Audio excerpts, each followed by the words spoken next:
Hey, my name is Bo. Welcome.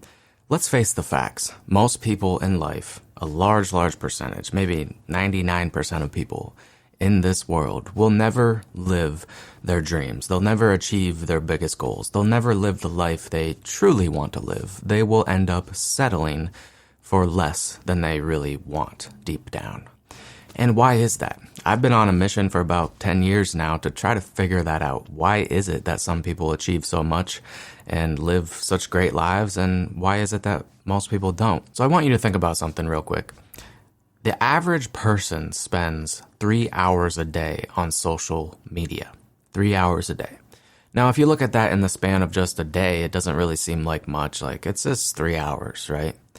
But I want you to extrapolate that over the course of weeks, months, and years of your life. So I'm going to check my notes just to make sure I get this right. But if you spend 3 hours a day on social media or just any kind of distraction, something that's not really good for you, it's not really getting you ahead in life, 3 hours a day, in the course of a year, that equals 1,092 hours.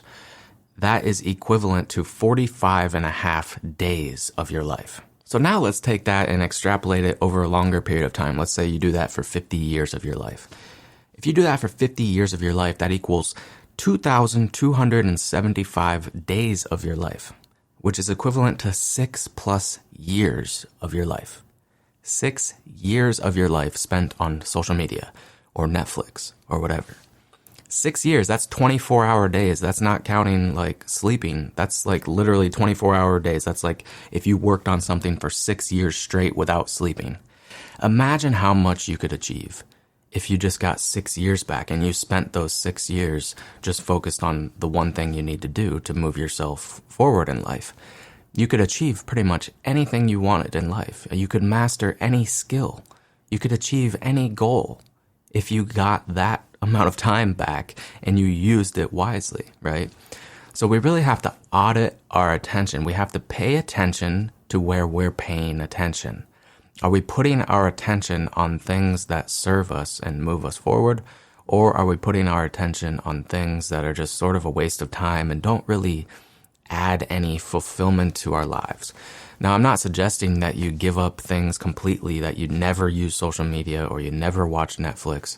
I'm not suggesting that, but we just have to be more aware of where we're putting our attention. So the next step, after we become aware of where we're putting our attention, we need to figure out what is actually essential and what is not. And we need to cut out the non-essential things. Now, I'm asking you to be practical here, not radical. So some people out there will say, like, get rid of everything. Like, stop hanging out with your friends, stop spending time with your family, stop doing anything but the thing that you're trying to achieve, right?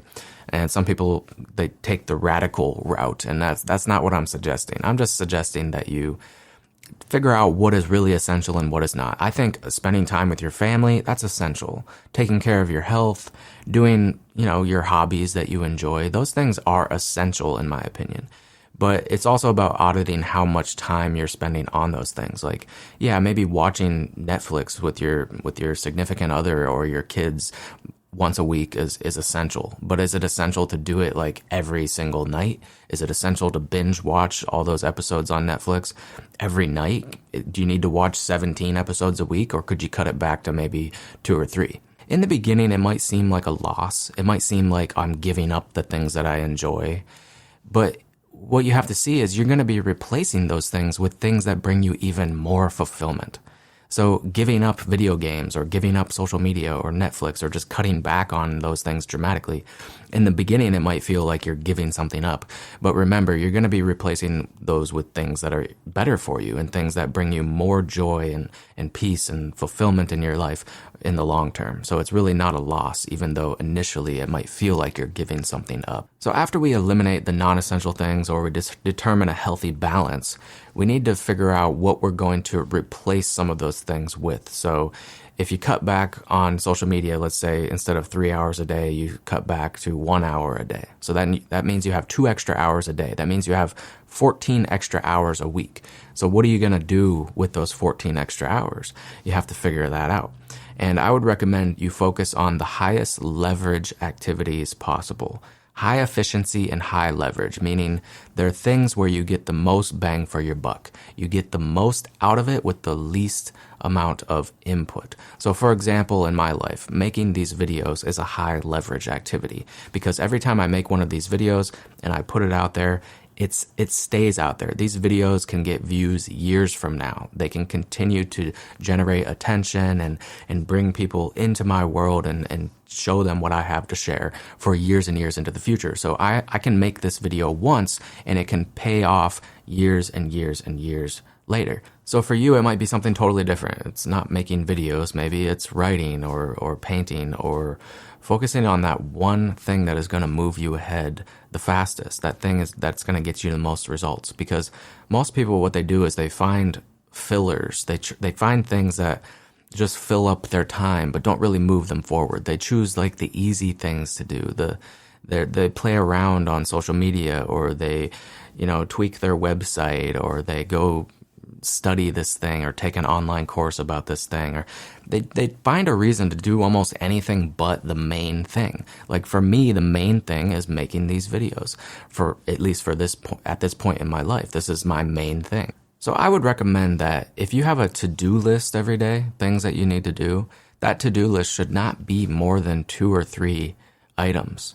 If you have more than 2 or 3 items every day on your to-do list, you're probably trying to do too much.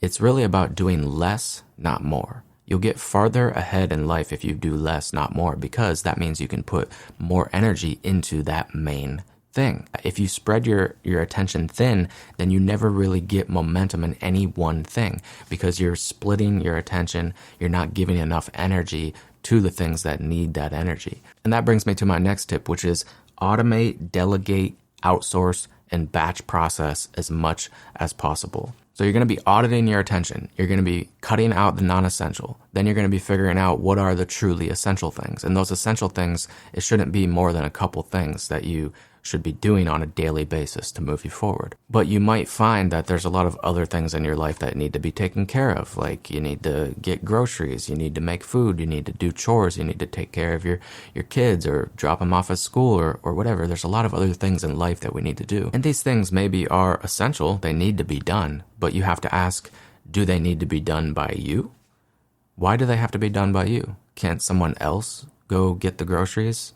Can't you get a meal delivery service maybe, or get your groceries dropped off at your house instead of you going to the grocery store and getting them? Can you hire an assistant to do things for you?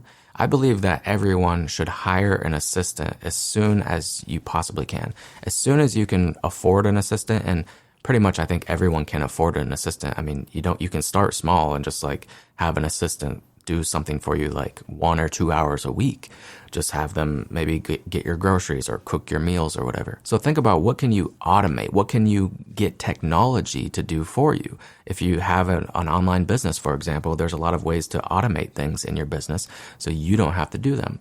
You can be selling your products on autopilot using automation. You can delegate things to other people, outsource things to other people, things that you don't necessarily want to do, things that you're not great at.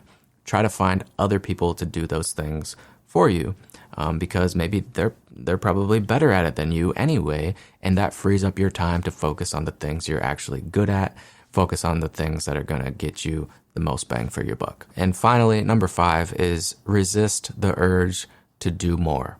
There's always going to be an urge, especially if you're a creative person, if you're an entrepreneurial person, if you have a lot of goals and dreams, you probably have the urge often to do more things. You see opportunities around you and you think, that's a good opportunity. Well, that's a good opportunity. And you kind of want to do them all. You think you have to do them all because they're all important, because they're all good opportunities, right? But if you focus on all the opportunities, you can take advantage of none of them. You have to focus on the main thing. Keep the main thing the main thing. The problem as humans, I think we have is we just have too many desires. We want too many things, and we're unwilling to sacrifice all the things in life that we could have to focus on the few things in life that really can give us the most fulfillment and bring us the most results and benefits. So you have to be kind of ruthless and cut out everything that is not essential. Cut out everything that doesn't bring you joy, that doesn't add something to your life, and really audit your life. Pay attention to where you're paying attention. If you're just able to focus on one thing for an extended period of time and put all your energy into one thing, you're going to get so much further ahead than everyone else around you. Guaranteed. There is a saying, don't put all your eggs in one basket, but I think, what was it, Andrew Carnegie, I think, said, put all your eggs in one basket and then just keep your eye on that basket. Be willing to go all in on one thing and just focus. Not only are you going to get better results in your life by doing that, but you're going to be so much more calm and less anxious, less stressed, because you have so much fewer things to think about. You don't have to think about all the opportunities out there and what everyone else is doing and what they say you should do or not do. You can simplify your life and focus on few things, but do those things well. And that's going to bring calmness and peace to your mind, and you're going to have a simple but very fulfilling and prosperous life if you do this. So that's all for today. If you like this video, give it a thumbs up, please. I'd really appreciate it. Talk to you in the next one. Peace.